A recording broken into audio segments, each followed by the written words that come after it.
মালা বদল সিঁদুরদানের মধ্যে দিয়ে এবার অবশেষে বিবাহের আনুষ্ঠানিকতা সম্পন্ন হলো রাই অনির্বাণের। হ্যাঁ বন্ধুরা, ভিডিওতে লাইক দিয়ে দেখতে থাকুন। সকলকে সাক্ষী রেখে যখন মালা বদল হওয়ার পর রাইয়ের সিঁথিতে সিঁদুর দেয় অনির্বাণ, ঠিক সেই সময় রাই এর সিঁথিতে সিঁদুর দেখা মাত্র রাই অনির্বাণের দিকে এক দৃষ্টিতে তাকিয়ে থাকে এবং চোখের জল ফেলতে থাকে এবং ভাবতে থাকে যে অনির্বাণ, আজকে যে সিঁদুরটা তুমি নতুন করে আমার সিঁথিতে পরিয়েছো, এই সিঁদুরের দাম আমি আদৌ তোমাকে দিতে পারবো কিনা আমার তা জানা নেই, কিন্তু কতটুকুই বা আমার কপালে এই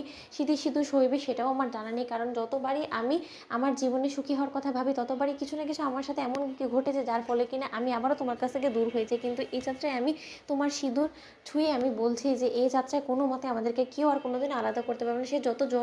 বড় ঝড়ঝাপটাই আসুক না কেন আমাদের উপর দিয়ে। ঠিক সেই সময় রাইয়ের চোখে অনবরত জল পড়তে দেখা অবস্থায় অনির্বাণ ইমোশনাল হয়ে রাইয়ের হাত ধরে বলতে থাকে যে রাই, এই আজকে থেকে আমি তোমার হাত ধরলাম, এরপরে আমাদের মধ্যে অবিশ্বাসের কোনো জায়গা থাকবে না, আমি আর কোনোদিনও তোমাকে কোনোভাবে আঘাত করবো না, এটা আমি প্রমিস করলাম তোমাকে। ঠিক সেই সময় রাই বলতে থাকে যে অনির্বাণ, কেন জানি না আমি সুখের কথা এখন আর ভাবতেই চাই না, কারণ যতবারই ভাবি ততবারই যখন আমাকে এতটা কষ্টের মুখ দিয়ে যেতে হয়, তাহলে এই সুখের কথা ভেবে লাভটাই বা কী। ঠিক সেই সময় ঈশা বলতে থাকে যে না রাই, এরকম করে মন ছোট করো না, যে সুখের মুখ দেখার সৌভাগ্য তোমাকে ঠাকুর করে দিয়েছে সেই সুখটাকে নিয়ে এবার ভাবনা চিন্তা করা শুরু করো। ঠিক সেই সময় অনির্বাণ বলতে থাকি যে হ্যাঁ রাই, আমরা কোনোদিনও পেছন ফিরে দেখাবো না, যা কিছু হবে এবার আমরা ভবিষ্যতের কথা ভাববো। ঠিক সেই সময়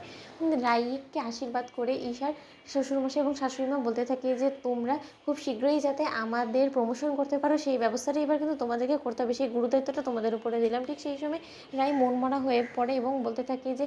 পিসিমা, হয়তো বা এটা কোনোদিন আর সম্ভব হবে না, কারণ আমার মধ্যে এই গুণটাই নেই, আমি বন্ধুত্বের সমস্যায় যে পরিমাণে ভুগছি তারপর আমার মনে হয় না যে আমি আদেও আমার স্বামীকে কোনোদিনও বাবা হওয়ার সুখ দিতে পারবো, সে যাচ্ছে আপনাদের প্রমোশন করা তো নিতান্ত একদম অসম্ভবই হয়ে দাঁড়িয়েছে আমার জন্য। ঠিক সেই সময় ঈশা বলতে থাকে যে না, এখন সায়েন্স টেকনোলজি অনেকটা এগিয়ে গেছে রাই, এত তাড়াতাড়ি হতাশ হলে তো কোনো মতেই চলবে না। ঠিক সেই সময় অনির্বাণ বলতে থাকে যে তুমি যদি কোনোদিন আমাকে বাবা হওয়ার সুখটা না দিতে পারো তাতে আমার কোনো রকম কোনো